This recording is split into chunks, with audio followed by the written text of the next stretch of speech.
Hello दोस्तों, मैं Anil Kumar smart IQ classes में आपका स्वागत करता हूं। आज हम लोग संविधान का अध्ययन करेंगे। संविधान में हम लोग संविधान के भाग 4 के बारे में अध्ययन करेंगे। पिछली क्लास में हमने संविधान के भाग 1, भाग 2, भाग 3 का अध्ययन कर लिया है।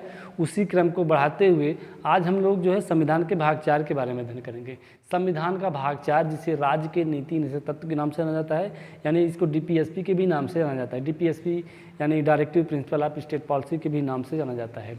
तो संविधान का भाग 4 यह परीक्षाओं के लिए बहुत ही महत्वपूर्ण है। यहाँ से खासतौर से इनके अनुच्छेदों को लेकर के और राज्य की नीति निषेध तत्व के उद्देश्य क्या हैं, इन सब को लेकर के परीक्षाओं में बहुत अच्छे प्रश्न बनते हैं। हम लोग इसको ध्यान में रखते हुए आज इसको शुभारंभ करते हैं और उसको समझने का प्रयास करते हैं। देखिए, जो हमारे संविधान का भाग 4 है, संविधान का भाग 4 जिसे राज्य की नीति निषेध तत्व या directive principle of state policy भी के नाम से जाना जाता है, तो इसको हम लोग DPSP लिखते हैं शॉर्ट फॉर्म में। तो प्रश्न ये बनता है कि राज्य के नीति निषेध तत्व को कहाँ से लिया गया है, इसके स्रोत कहाँ से हैं। यानी जब हमारे देश के संविधान का निर्माण हो रहा था तो उसके पहले किस देश के संविधान से हमारे संविधान में जोड़ा गया है। तो इसको देखिए, सबसे पहले जब संविधान का निर्माण हो रहा था तो कई ऐसे अनुच्छेद हैं जो भारत शासन अधिनियम 1935 से जोड़े गए हैं। उसी में से भारत राज्य के नीति निषेध तत्व को भी उसी में से जोड़ा गया है। देखिए, जो हमारे देश का भारत शासन अधिनियम 1935 था,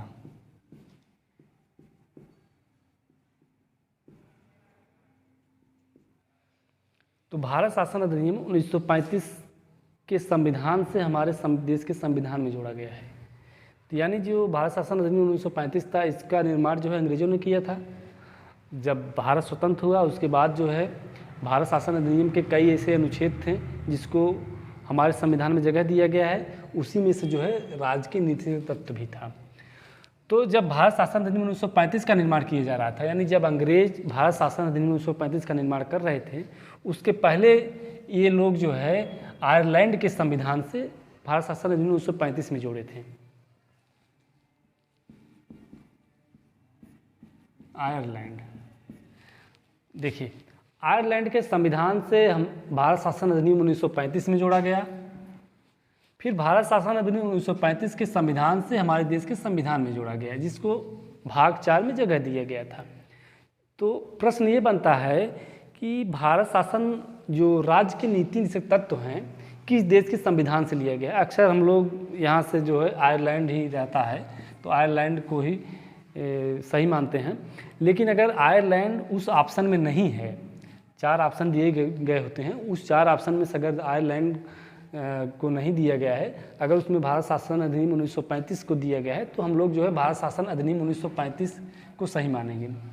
अगर भारत शासन अधिनियम 1935 और आयरलैंड दोनों दिया गया है ऑप्शन में, तब उस स्थिति में हम लोग आयरलैंड को सही मानेंगे। तो ये हुआ कि जो राज्य के नीति से तत्व हैं उनका जो स्रोत है आयरलैंड है। अगर आयरलैंड ऑप्शन में नहीं है, उस स्थिति में हम लोग भारत शासन अधिनियम 1935 को सही मानेंगे। तो ये था जो इनके स्रोत थे, और आगे हम लोग समझने का प्रयास करते हैं। देखिए, उद्देश्य,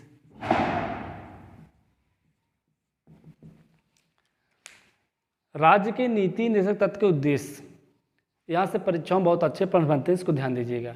जब हमारे देश के संविधान का निर्माण हुआ था तो संविधान के निर्माण से पहले प्रस्तावना का निर्माण किया गया था। उस प्रस्तावना में संविधान के उद्देश्यों के बारे में बताया गया है, इसलिए प्रस्तावना को उद्देशिका भी कहा जाता है। तो यहाँ पर जो प्रस्तावना थी, यानी जो उद्देशिका थी, उसमें ये बताया गया कि किस प्रकार सरकारें एक लोक कल्याणकारी राष्ट्र की स्थापना करेंगी। तो उन्हीं उद्देश्यों को पूरा करने की जिम्मेदारी सरकार को दी गई है। सरकार किस प्रकार नीतियाँ बनाएंगी, किस प्रकार उसको क्रियान्वित करेंगी, इन सब को जो जानकारी मिलती है हमें राज्य के नीति निषेध तत्व में मिलती है।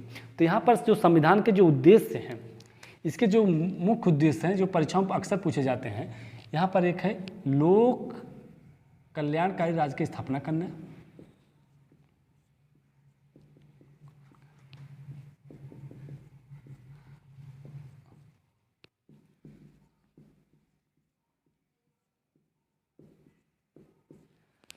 और दूसरा उद्देश्य का ये है समाजवादी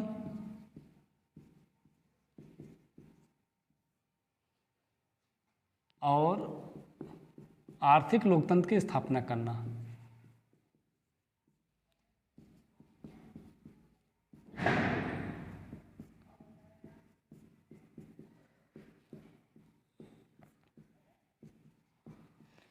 तो अक्सर परीक्षाओं में पूछा जाता है कि जो नीति निर्देशक तत्व हैं उसके उद्देश्य क्या हैं। तो उसके उद्देश्य जो है लोक कल्याणकारी राज्य की स्थापना करना है, और जो दूसरा उद्देश्य इसका है समाजवादी आर्थिक लोकतंत्र की स्थापना करना है। तो यहाँ से परीक्षाओं बहुत अच्छे प्रश्न बनते हैं, इसको ध्यान दीजिएगा। तो इसका ये उद्देश्य हो गया। अब हम लोग जो है इन संविधान के जो अनुच्छेद दिए गए हैं इसके बारे में समझने का प्रयास करते हैं। देखिए अनुच्छेद 36 में राज्य की परिभाषा दी गई है। राज्य क्या होते हैं इसके बारे में यहाँ पर बताया गया है। तो जब हम लोग भाग 3 मूल अधिकार का अध्ययन किए थे तो भाग 3 के अंतर्गत अनुच्छेद 12 था। अनुच्छेद 12 में भी राज्य को परिभाषित किया गया है। जो राज्य की परिभाषा अनुच्छेद 12 में है वही राज्य की परिभाषा अनुच्छेद 36 में भी दिया गया है। यानी जब मूल अधिकार के जो राज्य थे वही राज्य के नीति तत्व के अधिकार हैं। तो अनुच्छेद 36 में राज्य क्या होते हैं? राज्य वो होते हैं जो नीति बनाए, अधिसूचना तैयार करे, अधिसूचना को जारी करने का जिसे अधिकार प्राप्त होता है उसे राज्य कहा जाता है। उसके बाद हम लोग जो है अनुच्छेद 37 का अध्ययन करते हैं। अनुच्छेद 37 कहता है कि न्यायालय में परिवर्तनीय नहीं है। देखिए राज्य के नीति तत्व जो है न्यायालय में परिवर्तनीय नहीं, इसको ध्यान दीजिएगा। परीक्षाओं में बहुत अच्छे प्रश्न बनते हैं कि पूछा जाता है कि राज्य का नीति तत्व परिवर्तनीय है कि नहीं है। तो वहाँ पर आपको ध्यान देना होगा कि यह न्यायालय में परिवर्तनीय नहीं है, यानी वाद योग्य नहीं है। यानी सरकार को यहाँ पर इसके लिए जो है सरकार को जो है चुनौती नहीं दिया जा सकता है। नीति निषेध तत्व के लिए सरकार को चुनौती नहीं दिया जा सकता है। वहीं पर मूल अधिकार में क्या था? मूल अधिकार में ये था कि जब किसी के मौलिक अधिकार का उल्लंघन होता था तो वह जो है अनुच्छेद 32 और अनुच्छेद 226 के तहत जो है सुप्रीम कोर्ट जा सकता था। लेकिन यहाँ पर ये सब नहीं है। यहाँ पर जो है सीधा कहा गया है कि यह न्यायालय में परिवर्तनीय नहीं है, यानी सरकार की कार्यशैली को लेकर के, उसकी नीतियों को लेकर करके कोई जो है न्यायालय में चुनौती नहीं दे सकता है। उसके बाद देखिए अनुच्छेद 38 में जो है सामाजिक, आर्थिक और राजनीतिक न्याय की बात की गई है। यहाँ अक्सर परीक्षाओं में प्रश्न बनते हैं, अक्सर ध्यान दीजिएगा। तो सामाजिक न्याय, आर्थिक न्याय और राजनीतिक न्याय पूछा जाता है कि सामाजिक न्याय, आर्थिक न्याय और राजनीतिक न्याय की चर्चा जो है संविधान के किस भाग में किया गया है? तो संविधान के भाग 4 राज्य के नीति से तत्व में किए गए, इसको ध्यान दीजिएगा। और ये किस अनुच्छेद में है? अनुच्छेद जो है इसको जो है 38 में जोड़ा गया है। उसके बाद देखिए अनुच्छेद 39 जो है संसाधनों का उचित वितरण, समान कार्य के लिए समान वेतन। संसाधनों का उचित वितरण किए जाए, जो संसाधन है उसको समान वितरण किया जाए, यानी कि जो गरीब है, अमीर है, सबको एक समान श्रेणी में रखा जाए और सबको समान वितरण, जिसकी जितनी आवश्यकता हो उसको जो है उतना दिया जाए, इसके बारे में यहाँ पर बताया गया है। और समान कार्य के लिए समान वेतन, यानी कोई स्त्री है, कोई पुरुष है, पुरुष अधिक कार्य करता है, स्त्री कम कार्य करती है, तब भी जो है उसको जो है समान कार्य के लिए समान वेतन दिए जाने का प्रावधान किया गया है। उसके बाद देखिए अनुच्छेद 39A जो है यह जो है 42वें संविधान संशोधन में जोड़ा गया था इसको, और इसमें बताया गया कि समान न्याय एवं निःशुल्क कानूनी सहायता। यहाँ पर समान न्याय और निःशुल्क कानूनी सहायता के बारे में बताया गया है, यानी जो असक्षम लोग हैं, जो अपनी न्याय की मांग करने में असक्षम हैं, तो उनकी कैसे सहायता की जाएगी, यहाँ पर ये बताया गया है। इसके लिए जो है सरकार ने 1987 में राज्य विधिक सेवा प्राधिकरण की स्थापना की था। देखिए 1987 में जो है राष्ट्रीय विधिक सेवा प्राधिकरण, नेशनल लॉ सर्विस अथॉरिटी के भी नाम से जाना जाता है। इसको जो है देखिए, इसको जो है नालसा भी कहा जाता है, इसको नालसा भी कहा जाता है। तो इसकी स्थापना कब हुई थी? इसकी स्थापना 1987 में हुई थी। इसका कार्य ये है कि जो न्याय की मांग में सक्षम हैं, जो गरीब हैं, वंचित हैं, जो अनुसूचित जात, अनुसूचित जनजाति के लोग हैं, उनकी सहायता के लिए जो है, उनके न्याय की मांग के लिए जो है, उसकी कानूनी सहायता के लिए जो है सरकारें काम करती हैं। तो कैसे काम करेंगी? देखिए अगर मान लीजिए किसी के कोई अनुसूचित जाति का व्यक्ति है, तो आपने सुना होगा कोई अनुसूचित जाति या ST SC का वर्ग का कोई अगर है, तो उसका अगर हनन होता है, उसका उत्पीड़न होता है, तो उसके न्याय की मांग के लिए जो सरकारें काम करती हैं, सरकार की तरफ से वकील कार्य करते हैं, सरकार के वकील जो है उसकी तरफ से पक्ष रखते हैं, उसका कोई जो है फीस नहीं ली जाती है। तो राष्ट्रीय विधिक सेवा प्राधिकरण की स्थापना किया गया एक राष्ट्रीय स्तर पर। उसके बाद जो राज्य स्तर पर एक है राज्य विधिक सेवा प्राधिकरण।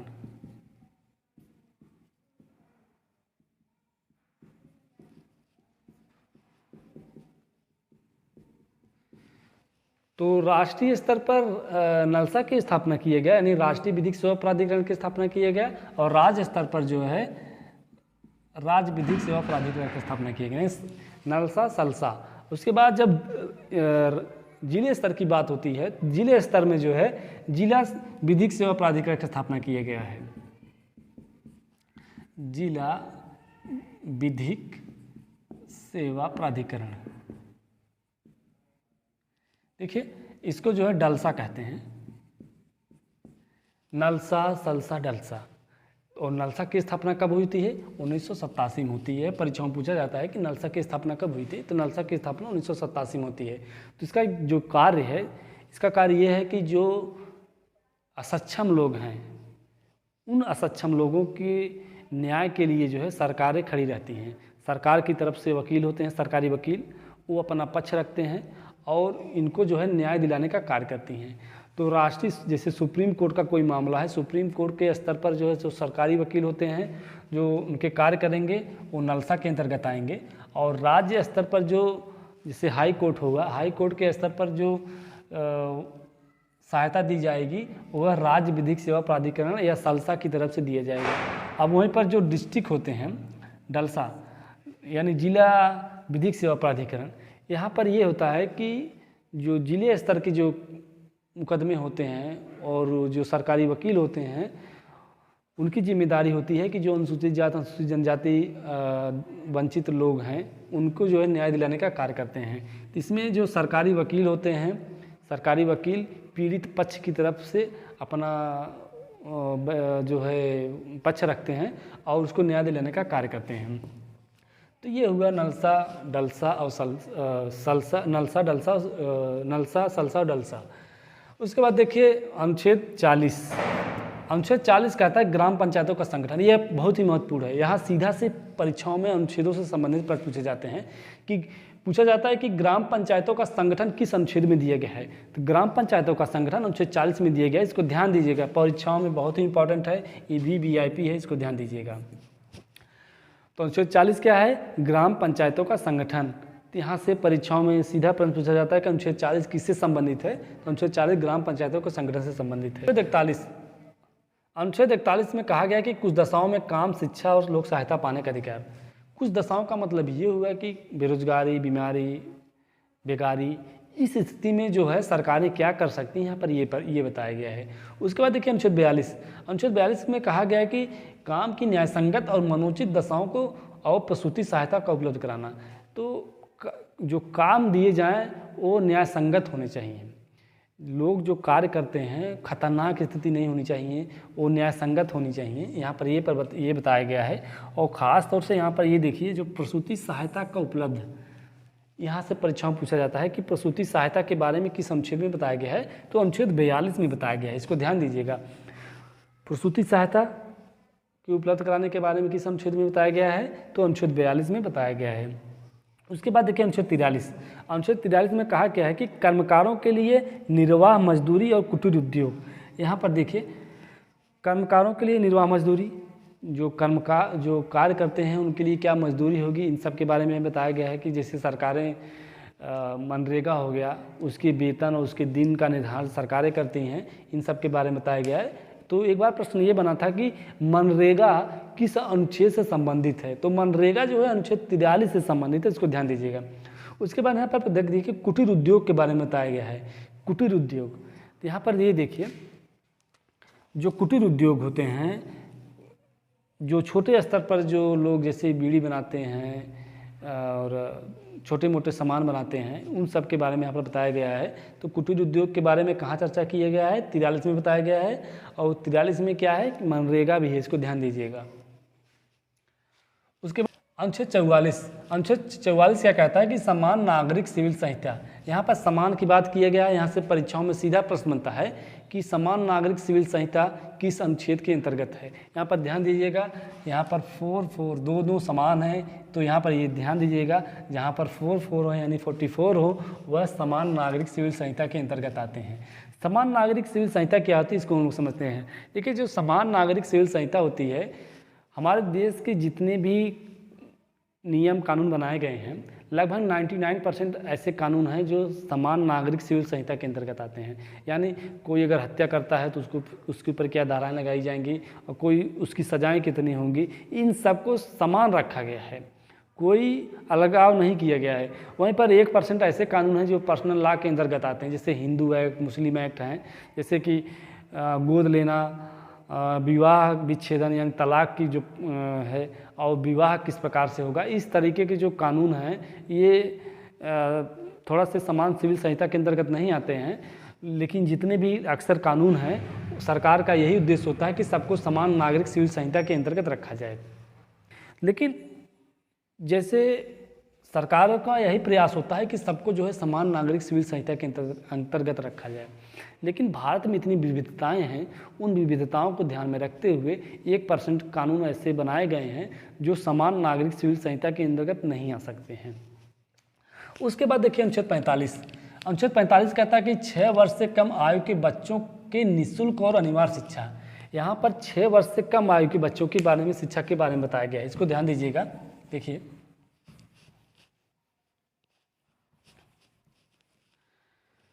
यहाँ पर 6 वर्ष से कम आयु के बच्चों के निःशुल्क और अनिवार्य शिक्षा के बारे में बताया गया है। जो अनुच्छेद 45 है, ये पहले यहाँ पर ये था कि 6 से 14 वर्ष के बच्चों के शिक्षा के बारे में बताया गया था। पहले क्या था, देखिए, पहले क्या था कि 6 से 14 वर्ष के बच्चों की शिक्षा के बारे में बताया गया था। लेकिन 86वां संविधान संशोधन 2002 में इसको जो है 6 से 14 वर्ष की जो बालक थे, इनको जो है मूल अधिकार में रख दिया गया।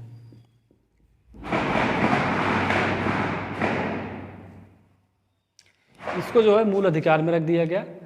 तो अब जो है देखिए, अब यहाँ पर जब 6 से 14 वर्ष के बच्चों के शिक्षा के बारे में जो प्रावधान नीति से तत्व में था, अनुच्छेद 45 के अंतर्गत था, उसको उठा करके मूल अधिकार में रख दिया गया। तो अब क्या हुआ कि जो 6 वर्ष से कम थे, जो 6 वर्ष से कम बालक थे, 6 वर्ष से कम आयु के जो बच्चे थे, उनकी शिक्षा के बारे में यहाँ पर प्रावधान किया गया है। तो किस अनुच्छेद के अंतर्गत किया गया है, इसको देख लीजिएगा। इसको 86वां संविधान संशोधन 2002 में किया गया था। उसके बाद देखिए अनुच्छेद 46। अनुच्छेद 46 कहता है कि एससी एसटी के शिक्षा और आर्थिक हितों को बढ़ावा देना है। अनुसूचित जाति, अनुसूचित जनजाति के शिक्षा और आर्थिक हितों को बढ़ावा देने के बारे में बताया गया है। अनुच्छेद 47 देखिए, अनुच्छेद 47 कहता है कि मद्य निषेध, पोषाहार, स्वास्थ्य सुधार करना। यहाँ पर जो है देखिए, शराबबंदी के बारे में बताया गया है कि जो मद्य निषेध है वो नहीं होना चाहिए। पोषाहार के बारे में बताया गया है कि लोगों को अधिक से अधिक जो है उनको जो है अधिक से अधिक पोषाहार उपलब्ध कराना चाहिए, जिससे कि उनके स्वास्थ्य अच्छे हों। तो स्वास्थ्य में सुधार के लिए जो है अनुच्छेद 47 में बताया गया है। अक्सर यहाँ से परीक्षाओं में पूछा जाता है कि मद्य निषेध किस अनुच्छेद के अंतर्गत रखा गया है। तो मद्य निषेध जो है अनुच्छेद 47 के अंतर्गत रखा गया, इसको ध्यान दीजिएगा। उसके बाद देखिए अनुच्छेद 48। अनुच्छेद 48 में क्या है कि कृषि और पशुपालन का संगठन, यह बहुत ही महत्वपूर्ण, इसको ध्यान दीजिएगा। कृषि और पशुपालन का संगठन, परीक्षाओं में प्रश्न पूछता है कि कृषि और पशुपालन का संगठन किस अनुच्छेद के अंतर्गत रखा गया है। तो यह जो है अनुच्छेद 48 के अंतर्गत रखा गया है, इसको ध्यान दीजिएगा। उसके बाद देखिए अनुच्छेद 48 का, अनुच्छेद 48 का जो है यह पर्यावरण संरक्षण के बारे में बताया गया है। अनुच्छेद 48 का पर्यावरण संरक्षण के बारे में बताया गया है। इसको जो भी जो है संविधान के 42वें संविधान संशोधन के तहत जोड़ा गया था। 42वां संविधान संशोधन में 48 का को जोड़ा गया। 48 का क्या है, ये पर्यावरण के बारे में है। उसके बाद देखिए अनुच्छेद 49 क्या है कि राष्ट्रीय महत्व के स्मारकों के संरक्षण के बारे में बताया गया है। जैसे कि लाल किला, ताजमहल, जो भी स्मारक बनाए गए हैं राष्ट्रीय महत्व के, उन स्मारकों की कैसे संरक्षण किया जाए इसके बारे में यहाँ पर बताया गया है। उसके बाद देखिए अनुच्छेद 50। अनुच्छेद 50 जो है कार्यपालिका न्यायपालिका के पृथक्करण के बारे में बताया गया है।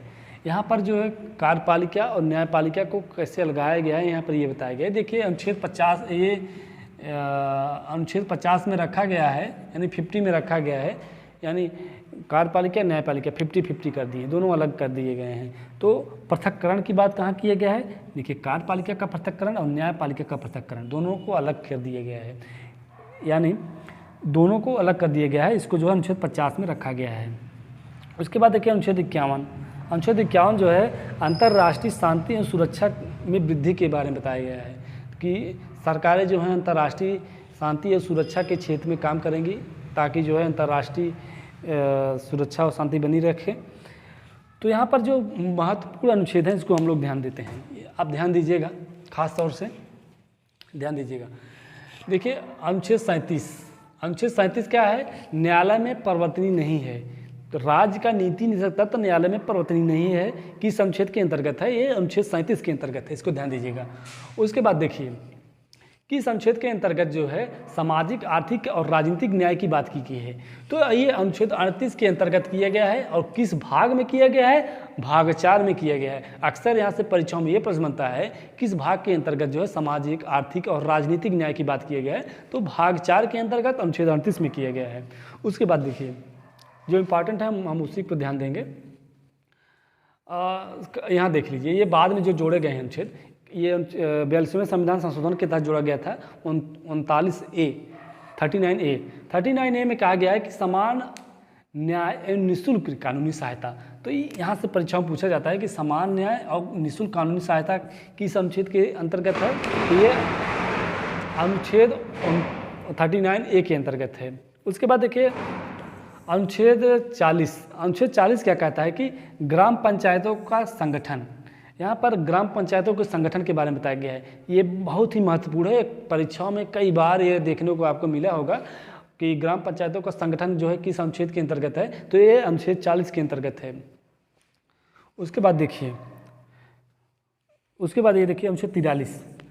अनुच्छेद 43 क्या है कि कुटीर उद्योग, यहाँ से खासतौर से पूछा जाता है कुटीर उद्योग के बारे में किस अनुच्छेद के अंतर्गत हमें जानकारियाँ प्राप्त होती हैं, तो भाग 4 अनुच्छेद 43 के अंतर्गत जो है कुटीर उद्योग के बारे में जानकारियाँ प्राप्त होती हैं। मोस्ट इंपॉर्टेंट ये देखिए अनुच्छेद 44 कहता है कि समान नागरिक सिविल संहिता। यहाँ से परीक्षाओं में पूछा जाता है कि समान नागरिक सिविल संहिता किस अनुच्छेद के अंतर्गत आते हैं, तो अनुच्छेद 44 जो है समान नागरिक सिविल संहिता के अंतर्गत आते हैं। देखिए 4 है, दोनों समान हैं, समान नागरिक सिविल संहिता के अंतर्गत आते हैं।